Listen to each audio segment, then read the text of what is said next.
অর্পিতা সরকারের লেখা গল্প ম্যারেজ.কম। আমি দীপিকা, না দীপিকা পাডুকোন নই। না মানে নামটা শুনলেই লোকজন এমন ভাবভঙ্গি করে যেন পৃথিবীতে একজন দীপিকারই বেঁচে থাকার অধিকার আছে, বাকিরা কি বানের জলে ভেসে এসেছে নাকি? আমি দীপিকা রায়, বয়স 29, গায়ের রং উজ্জ্বল শ্যাম, উচ্চতা 5 ফুট 4 ইঞ্চি। খবরদার, 29 বয়স শুনে প্রশ্ন করবেন না বিয়ে হয়নি। না, বিয়ে হয়নি নয়, এখনো পর্যন্ত কাউকে বিয়ে করার যথেষ্ট কারণ আমি খুঁজে পাইনি মশাই। আমি MBA করে একটা মাল্টিন্যাশনাল কোম্পানিতে জব করি। নাক সিটকে বলুন প্রাইভেট, ভরসা কি এই আছে এই নেই। কেন, আমি কি সরকারি চাকরি পাত্র খুঁজেছি নাকি যে আপনার জ্ঞানের ঝুলি উজাড় করে দিচ্ছেন? না না, এটা ঠিক আপনাকে বলছি না, যারা এ ধরনের কথা বলে তাদের বলছি। আপনিও তো দেখলাম মাল্টিন্যাশনাল কোম্পানিতেই আছেন। আমি দেখতে কেমন সে আর নিজে মুখে কি বলবো বলুন তো। আমি সিনেমায় নামলে অনেকেরই পেটে ভাত জুটত না বলেই ও রাস্তায় হাঁটেনি। আমার পড়াশোনা আছে, যা হোক একটা কিছু করে খাবো, তাই আর লোকের রোজগারের পথে বাধা হয়ে দাঁড়ায়নি। আমার হবি? না মশাই, গান করা, কবিতা বলা, বই পড়া, রান্না করা কোনোটাই নয়।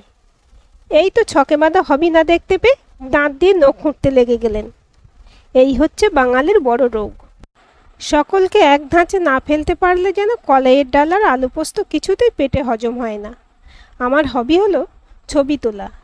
ধুর, প্রকৃতির ছবি নয়, আমি শুধু নিজের থোবনার ছবি তুলি। বিভিন্ন অ্যাঙ্গেল থেকে সেলফি তোলাটাই আমার হবি। কি বললেন? স্মার্টফোন বেরোনোর আগে হবি কি ছিল? তখন ছবি আঁকার প্রতি আগ্রহ ছিল, নিজের ছবি বেশি আঁকতাম। আর কি, নিজের বিষয়ে বলতে গেলে মহাভারত হয়ে যাবে। পছন্দের খাবার ওরকম নির্দিষ্ট কিছু নেই, শুধু নিরামিষাশী নই, আমিষ খাবার পছন্দ করি। ডিম খুব পছন্দের। প্রিয় রং বর্ষার মেঘের রং। ওই তো, অমনি ভেবে নিলেন ব্ল্যাক। না মশাই, ব্ল্যাক নয়, বর্ষায় মেঘের রং হয় ধূসর, কালো আর অল্প নীলের মাখামাখি। এমন রঙের শাড়ি চেয়েছিলাম একটা দোকানে, সিকিউরিটি ডেকে আমায় বের করে দিয়েছিল। সে নিয়ে আমার কোনো দুঃখ নেই। আমি জানি সবার ক্ষমতা নেই আমায় বোঝার। অপছন্দের জিনিস কি? মিথ্যে কথা বলা আর ওই ফর্সা হওয়ার বিজ্ঞাপনটা।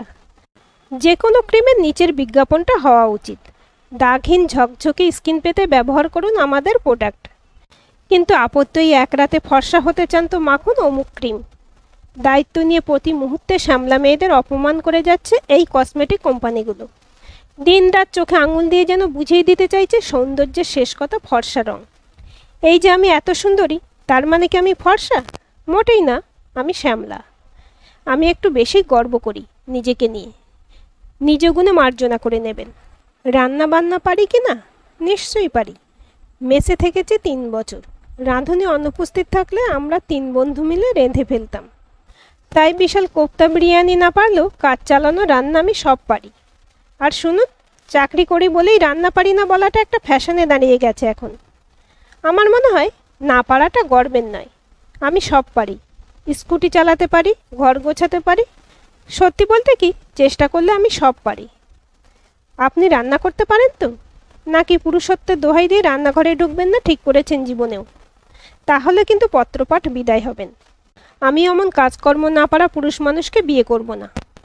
সংসার সুখে হয় দুজনের গুণে। ওহো, আপনাকে আসল কথাটাই তো বলা হয়নি। আমি কলেজে থাকতে এক গাঁজাখোরের প্রেমে পড়েছিলাম।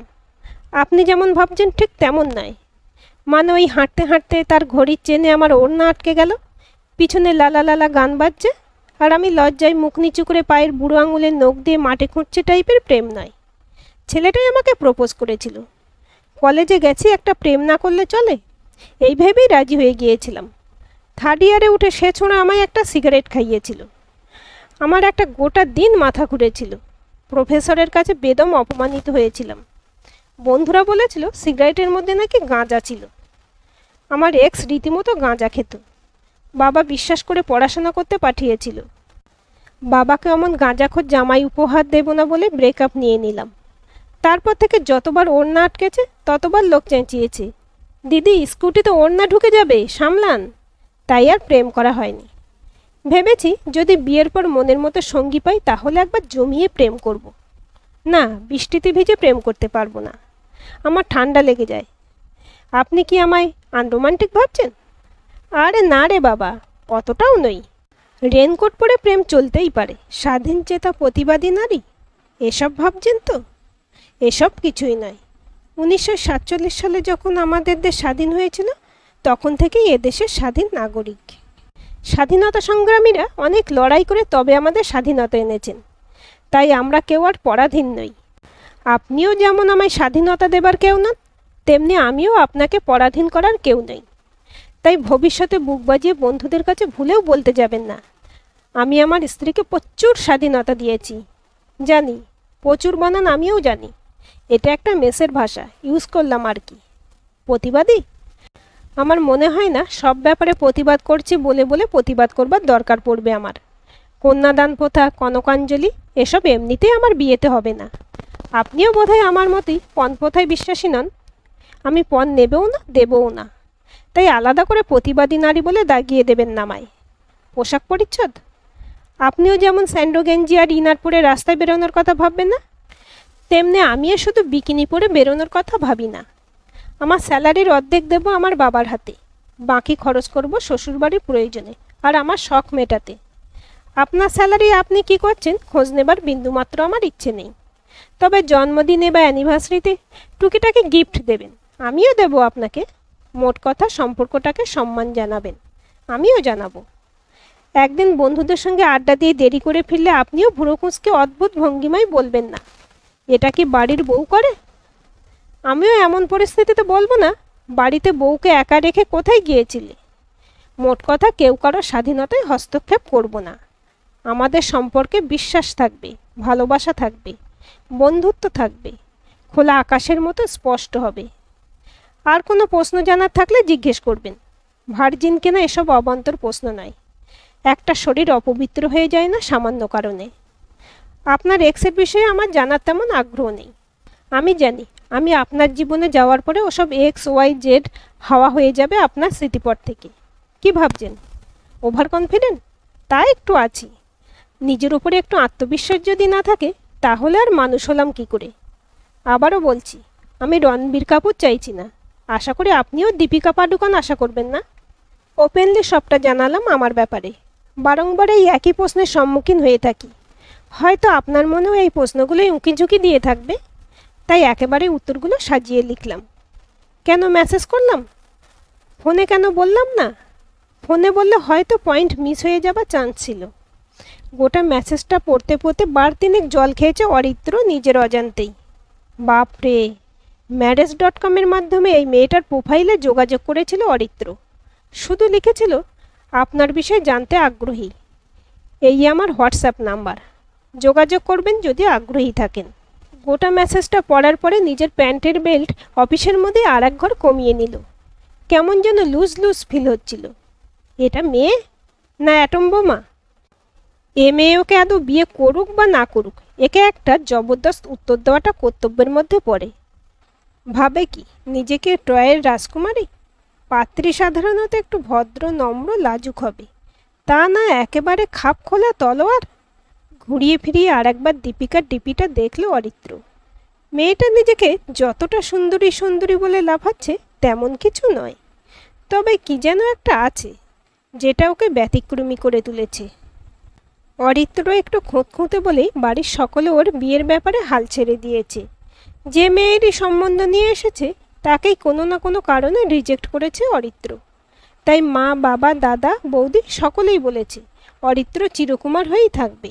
এত খুঁতখুঁত হলে কখনো বিয়ে হয় না। অফিসের কাজ সেরে ক্যান্টিনে কফি খেতে খেতেও ভাবছিল অরিত্র ঠিক কী উত্তর দেওয়া যায় এই দীপিকা রায়কে। বড্ড কথা মেয়েটার।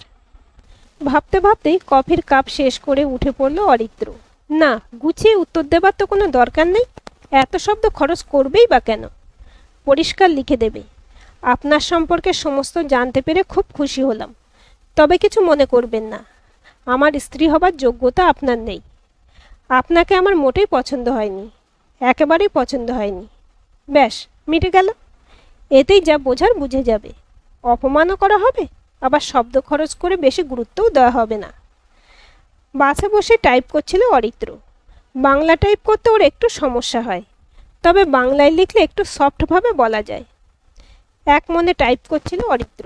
আচমকা একটা মেয়েলি কণ্ঠস্বর কানে এলো। অদ্ভুত মানুষ তো আপনি, বারবার বলছি আমার দাঁড়িয়ে থাকতে অসুবিধা হচ্ছে না, তাও আপনি বলেই চলেছেন।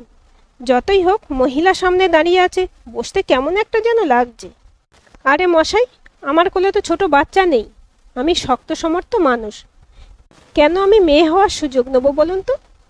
আর আপনিই বা কেন আপনার সিটটা ছেড়ে দেবেন আমাকে? চুপ করে বসুন তো। আপনার যদি অসুবিধা হয় তাহলে আমি না হয় সামনে সরে দাঁড়াচ্ছি। অরিত্র দেখলে মেয়েটা ওর সামনে এসে দাঁড়ালো। ফিসফিস করে নিজের মনে মনে বলল, অল্প বয়সী মেয়েদের প্রতি দরদ বেশি।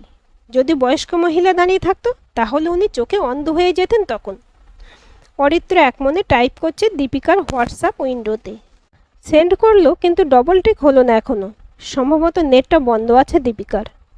রাতে মেসেজের অ্যান্সার এলো অরিত্রর উইন্ডোতে। বাসে দাঁড়িয়েই দেখতে পেয়েছিলাম যখন টাইপ করছিলেন। যোগ্যতা স্পেলিংটা মিস্টেক হলো। কিছু বলিনি, কারণ যোগ্যতা বানান যার ভুল হয় তার যোগ্যতা নিয়ে যথেষ্ট সন্দেহ থেকে যায়। অরিত্র মেসেজটা দেখে চমকে উঠল। বাসে মেয়েটা ছিল? কোন মেয়েটা যে ও সামনে এসে দাঁড়ালো? ইস, কেন যে তখন আর একবার সামনাসামনি ভালো করে দেখলো না। আপনি আজ ওই এসি বাসে ছিলেন? বাই দ্য ওয়ে, আমি ভালো বাংলা টাইপ করতে পারি না। দীপিকা লিখল, সে বুঝলাম। আজকাল অনেকেরই বাংলাটা ঠিক আসে না। তবে একটা ব্যাপার কিন্তু মানতেই হবে, গায়ে পড়া হ্যাংলা স্বভাবের আপনি নন। সামনে মেয়ে দাঁড়ালেই ড্যাব ড্যাব করে তাকিয়ে থাকা পুরুষদের আমি দু চোখে দেখতে পারি না। আপনি সেই দলে পড়েন না। আমি খেয়াল করে আজ দেখেছি, আপনার ছবিগুলো দেখেছিলাম, তাই চিনতে অসুবিধা হয়নি। একটা পার্সোনালিটি আছে আপনার মধ্যে। যাকগে, ভালো থাকবেন। আমার যখন যোগ্যতা যোগ্যতা নেই, আর কি করা যাবে। Bye bye. মেয়েটার মুখে নিজের প্রশংসা শুনে একটু বিগলিত হয়েই অরিত্র টাইপ করল, আপনি কি রোজই ওই বাসেই ফেরেন? একদিন দেখা করি তাহলে। দীপিকা বলল, দেখা হয়তো হয়েই যাবে, যেহেতু দুজনের অফিস একই দিকে। কিন্তু আমাকে যেহেতু আপনার পছন্দ হয়নি, তাই অকারণে ফ্লার্ট করার সুযোগ তো আমি আপনাকে দেব না। খুঁজুন খুঁজুন, আপনার যোগ্য মেয়ে এই তিলোত্তমাতেই লুকিয়ে আছে। বোকা ন্যাকা মেয়ের অভাব আছে নাকি দুনিয়ায়? ঠিক পেয়ে যাবেন। আর কিছু লেখা হয়নি অরিত্রর। কি বলতে চাইল দীপিকা ওকে? ও কোনো ন্যাকা ন্যাকা মেয়েকে খুঁজছে বিয়ের জন্য? অসহ্য রকমের অপমান করলো মেয়েটা ওকে। অনেক কিছু লিখতে ইচ্ছে হলেও লেখা হয়নি কিছুই। তবে রোজ রাতে নিয়ম করে দীপিকার হোয়াটসঅ্যাপ ডিপিটা দেখে ও। দুদিন অন্তর ডিপি পাল্টায় মেয়েটা। সেলফি তোলার যার নেশা, সে যে ডিপি পাল্টাবে এটাই তো স্বাভাবিক। মাঝে মাঝে আবার হোয়াটসঅ্যাপ স্ট্যাটাসও দেয়। অফিসের ক্যান্টিনে বসে কফি খাচ্ছে বন্ধুদের সঙ্গে, অথবা জয় গোস্বামীর কবিতা 4টে লাইন। জয় গোস্বামী বোধহয় দীপিকার প্রিয় কবি। গত এক সপ্তাহ ধরে দীপিকাকে রিজেক্ট করে দেবার পরও দীপিকার ডিপি দেখতে দেখতে কেমন যেন অভ্যাস হয়ে গেছে অরিত্রর। কিন্তু দীপিকাকে আর কোনো মেসেজ করার সাহস হয়নি ওর, বরং ওর এই লম্বা বায়োডাটাটা পড়তে পড়তে মুখস্থ করে ফেলেছে ও। মেয়েটা আয়নার মতো স্পষ্ট বলেই হয়তো নিজের মুখটা ওই আয়নায় দেখতে ভয় পাচ্ছে অরিত্র। আসলে ওর বোধহয় মনের মধ্যে এমন একটা সুপ্ত ইচ্ছে জন্মেছিল যে ওর বউ ওর বশ্যতা স্বীকার করে থাকবে, দুজনে সমান সমান হবে, এটা মানতে বোধহয় ওর মেলিগোতে একটু অস্বস্তি হচ্ছিল। তাই দীপিকার সোজাসাপটা কথাগুলো ওর কাছে অপমানজনক মনে হয়েছিল। না, বারংবার মেসেজটা পড়ে এমন কিছু তো অপমানজনক কিছু খুঁজে পায়নি ও, শুধু একটু সোজাসাপটা। ও যেটা চায় সেটা স্পষ্ট ভাষায় গুছিয়ে বলেছে মাত্র। কেন যে অরিত্র অমন একটা মেসেজ করে বসলো কে জানে। প্রায় সপ্তাহখানেক হয়ে গেল ওই একই বাসে ফেরে অরিত্র, আর দেখতে পায় না দীপিকাকে। আজও সন্ধানী চোখ বাস স্ট্যান্ডে খুঁজছিল দীপিকাকে। হঠাৎই চোখে পড়লে একটা বেঞ্চে উল্টো দিকে মুখ করে বসে আছে দীপিকা, মুখ নিচু করে ফোন ঘাঁটছে। একটু দূরে থেকে লক্ষ্য করছিল অরিত্র ওকে। ও যে বাসটাতে যায় সেটা ঢুকলো স্ট্যান্ডে। দীপিকা বাসের আওয়াজে ঘুরে তাকালো।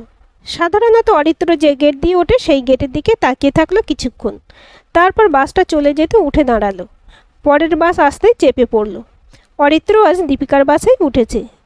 দীপিকা সম্ভবত এখনও খেয়াল করেনি অরিত্রকে। একজন বয়স্ক ভদ্রলোককে কিছু একটা বোঝাতে ব্যস্ত ও। অরিত্র একটু এগিয়ে যেতেই শুনতে পেল দীপিকা ভদ্রলোককে বলছে, জেঠু, আপনি কবে চোখে ডাক্তারের কাছে যাবেন বলুন, আমি নিয়ে যাব আপনাকে। এভাবে চোখে ড্রপ দিয়ে একা একা ফেরাটা খুব রিস্কি। আপনার বাড়িতে আর কেউ ছিল না যে আপনাকে নিয়ে যাবে? সে যাকগে, আমি তো আছি। আমার ফোন নাম্বারও আছে আপনার কাছে। পরের দিন ফোন করে দেবেন, আমি নিয়ে যাব আপনাকে। অরিত্র মৃদু গলায় বলল, অনেক দিন পরে দেখা হলো আপনার সঙ্গে। চমকে উঠেছে দীপিকা। নিজেকে সামলে নিয়ে বলল, কি ব্যাপার, আজ এই বাসে? আগেরটা মিস করেছেন বুঝি? অরিত্র বলল, হ্যাঁ, ওই আর কি। আপনি বুঝি এই বাসেই যান? দীপিকা হেসে বলল, হ্যাঁ, আগেরটা তো রোজই মিস করে ফেলি, তাই। মেয়েটা মিথ্যে বলতে পারে না বলেই বোধহয় ঢোক গিলল। অরিত্র ঠিক কী বলবে খুঁজে পাচ্ছিল না। দীপিকা বলল, তারপর বলুন, আপনার যোগ্য মেয়ে খুঁজে পেলেন নাকি এ চত্বরে? অরিত্র ঘাড় নেড়ে বলল, পেলাম বই কি, কিন্তু একটা মুশকিল হয়ে গেছে বুঝলেন। আসলে আমি একা নই, মেয়েটাও যে আমার প্রেমে পড়ে গেছে সেটা সে কিছুতেই স্বীকার করতে রাজি নয়। দীপিকা মুখটা নিচু করে বলল, ডিরেক্ট প্রপোজ করে ফেলুন তাকে, অযথা সময় নষ্ট করছেন কেন? অরিত্র বলল, সাহসে কুলোচ্ছে না মশাই। দীপিকা হেসে বলল, তাহলে তাকে মেসেজ করে দিন। মেসেজ করার সাহস যে আপনার আছে সেটা আমি জানি। অরিত্র বলল, আর আপনার খবর বলুন। ওই বিশাল মেসেজটা যাদের যাদের ফরওয়ার্ড করেছিলেন তারা কী উত্তর দিল আপনাকে, নাকি পত্রপাঠ বিদায় নিল?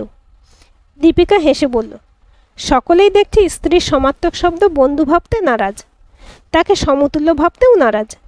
বরং তারা ভাবে স্ত্রী মানে এমন একজন যাকে চেয়ে চেয়ে একটু স্বাধীনতা ভিক্ষে করতে হয়।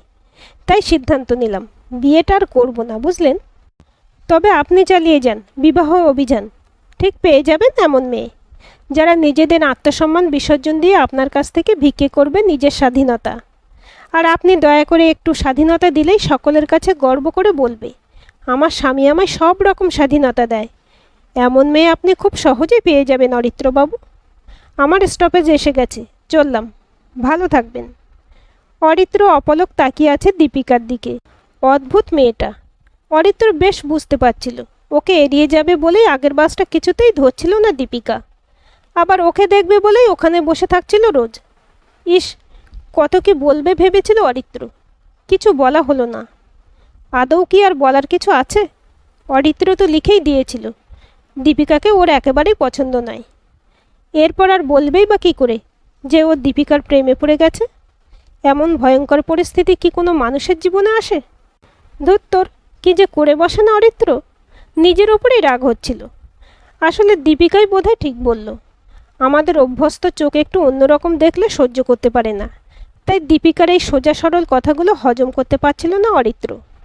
সাহসে ভর করে মেসেজটা করেই ফেলল দীপিকাকে। আপনি কি জানেন ম্যাচিউরিটি কার নাম? বেশ কিছুক্ষণ পরে উত্তর এলো, নিজের দুঃখ কষ্ট অন্যকে না জানানো হলো ম্যাচিউরিটি। নিজের চোখের জলের দাগটা নিজেই পরিষ্কার করে মুছে নেওয়া হলো ম্যাচিউরিটি। অরিত্র বলল, আর একজনকে শুধু একবার দেখব অথচ তার সম্মুখীন হব না বলে একটা বাদ ছেড়ে দেওয়াটা কিসের লক্ষণ? দীপিকা লিখল, বোকা বোকা আবেগের লক্ষণ। যারা নিজেকে বড্ড স্ট্রং দেখাতে চায় তাদের মধ্যে যখন এমন বোকা বোকা আবেগ এসে ভিড় করে তখন তারা এমন সব ভুলভাল কাজ করে। অরিত্র বলল, এমন মেয়েকে আপনি চেনেন নাকি? দীপিকা বলল, যে মেয়ের যোগ্যতা নেই আপনার স্ত্রী হবার, তার স্ট্যাটাস আপনি দেখেন নাকি বারবার? অরিত্র বলল, দেখি তো। আর তাছাড়া যে যোগ্যতা বানানে টাইপও করে তার যোগ্যতা নিয়ে আমারও যথেষ্ট সন্দেহ আছে। অরিত্র বলল, আপনি কিন্তু সত্যি যথেষ্ট সুন্দরী। দীপিকা রায়, আমার নাম দীপিকা রায়, পাডুকন নই। আমিও অরিত্র, রণবীর নই। আর শুনুন, আমার কোনো এক্স ছিল না। কলেজে ইংলিশ ম্যাডামের প্রেমে পড়েছিলাম বলে ম্যাডামের হাজব্যান্ড হেভি অপমান করেছিল কলেজের গেটে দাঁড় করিয়ে। তারপর থেকে আমারও কোনো মেয়ের সঙ্গে ধাক্কা লাগেনি আর ব্যাকগ্রাউন্ডে লালা লালা বাজেনি। আমিও রান্না করতে পারি, ম্যাগি, ডিমের ঝোল, চিকেন, ডিমের অমলেট, ডিমের কারি, ডিমের পোচ। দীপিকা বলল, আমি কি আপনার এক্সের বিষয়ে জানতে চেয়েছি নাকি? বলেছিলাম না আমি আপনার জীবনে প্রবেশ করার পরে ওসব এক্স ওয়াই থাকবে না। এমনকি আপনার স্ত্রী হওয়ার যোগ্যতা না থাকার পরেও আপনি ঘন ঘন আমার স্ট্যাটাস চেক করবেন। কি মিলল তো? আর শুনুন, ডিম খেতে আমি ভালোবাসি বলেই আপনি শুধু 10টা ডিমের রেসিপি রাঁধতে জানেন? ব্যাপারটা লালমোহনবাবুর ভাষায় হাইলি সাসপিসিয়াস।